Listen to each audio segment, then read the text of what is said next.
والصلاة والسلام علی رسول اللہ اما بعد۔ آج کے درس میں تکییف اور تمثیل کا معنی بیان کرنا مقصود ہے کہ منہج اہل سنت والجماعت متعلقہ ایمان بالصفات یہ ہے کہ وہ ما جاء فی السنہ اوصاف باری تعالی پر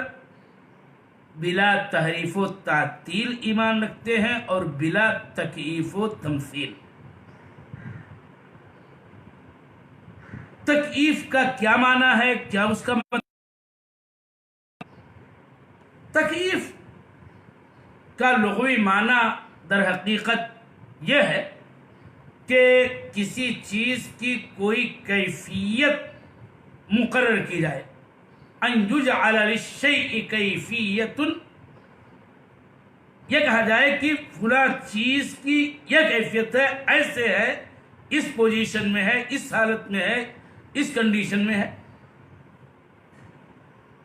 تو اہل سنت والجماعت تکییف کے بغیر ایمان رکھتے ہیں، یعنی اس کا مطلب یہ ہے کہ وہ اللہ تعالی کی قرآن و سنت میں وارد صفات کے سلسلے میں کہ مثلا اللہ کی فلاں صفت کی کیفیت یہ ہے، اور تکییف کا ایک دوسرا معنی یوں بیان کیا جاتا ہے کہ تکییف کا ایک معنی یہ بھی ہے کہ اللہ تعالیٰ کی صفات کے سلسلے میں کیفا کے ذریعہ سوال کیا جائے، یعنی جب کوئی کتاب و سنت کا نص سامنے آئے جس میں اللہ کی صفت یا صفات کا ذکر ہو تو کوئی یہ کہے کہ کیسے، تو اس کا نام بھی تکییف ہے۔ تو اہل سنت والجماعت فرقہ ناجیہ اہل الحدیث طائفہ منصورہ اللہ جل وعلا کی صفتوں کے بارے میں معاذ اللہ کیفا کے ذریعہ کہ یہ صفت کیوں کر ہے، کیسے ہے کے ذریعہ سوال نہیں کرتے ہیں۔ اور یہ تکییف کیوں نہیں کی جاتی ہے سلف صالحین کے نزدیک، اہل سنہ والجماعت کے نزدیک؟ اس لیے کہ اللہ جل وعلا نے قرآن پاک کے اندر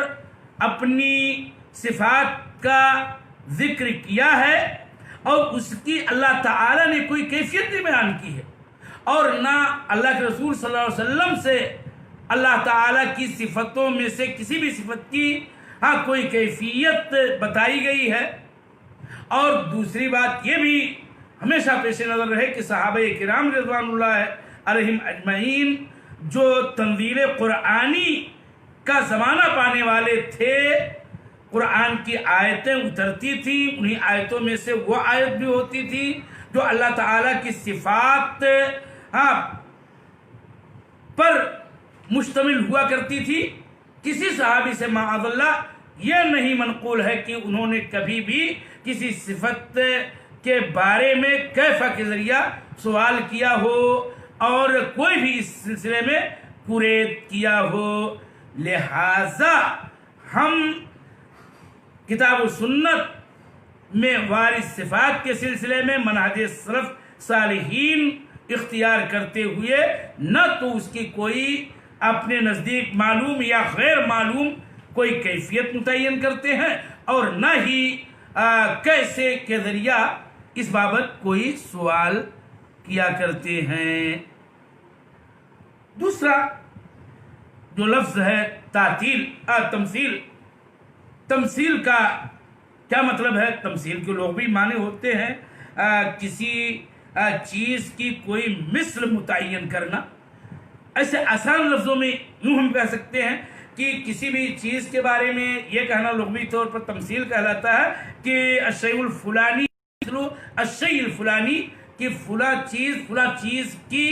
طرح اور اسی کے مثل ہے، اسی کو لغتاً تمثیل کہا جاتا ہے۔ لیکن صفات باری تعالیٰ کے باب میں تمثیل کا مطلب یہ ہے کہ اللہ جل وعلا کی صفتوں کو مخلوقات کی صفتوں کے مماثل قرار دیا جائے، یا ایسے برعکس یہ کہا جائے کہ مخلوق کی کسی صفت کو یہ کہا جائے کہ اللہ جل وعلا کی صفت کے مماثل ہے، اور یہ قطعی طور پر یہ تمثیل ناجائز ہے، درست نہیں ہے، اور اس کی دلیل کی اس آیت کریمہ کا یہ حصہ اور اس کے معنی اور دیگر آیات لیس کمثلہ شیء وهو السمیع البصیر یا ولم یکن له کفوا احد فلا تضربوا للہ الامثال هل تعلم له سمیا فلا تجعلوا للہ اندادا وانتم تعلمون۔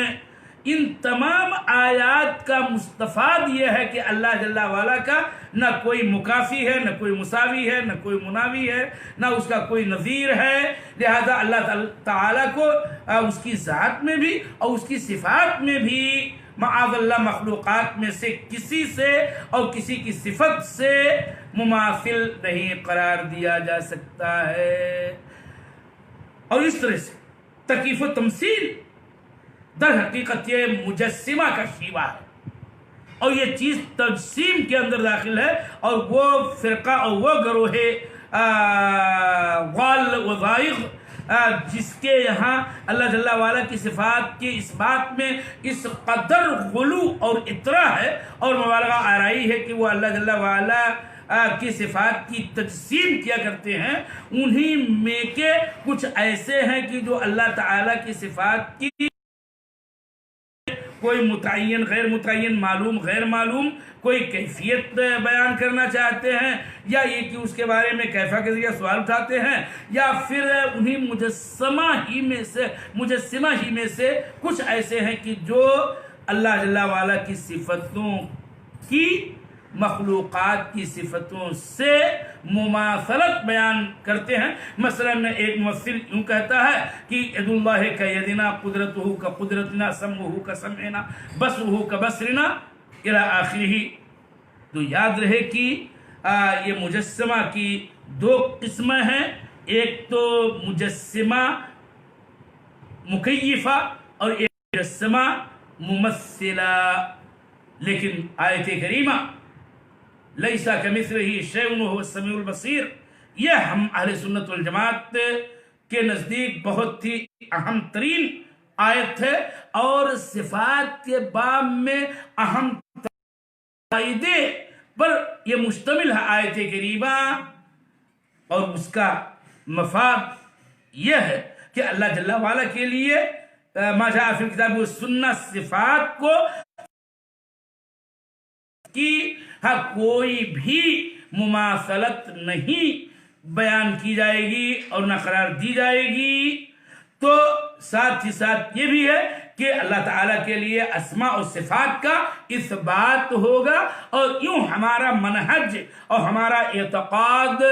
اللہ جل وعلا کے بارے میں یہ ہے کہ نفی مجمل اور اثبات مفصل، یا اسی کو ان لفظوں میں کہا جا سکتا ہے کہ اثبات بلا تمثیل و تنزیہ بلا تعطیل و تکییف و تمثیل۔ اس لیے علماء نے بتایا کہ یہ آیت کریمہ اس کے اندر دو اہم ترین فرق ضالہ و ضائغہ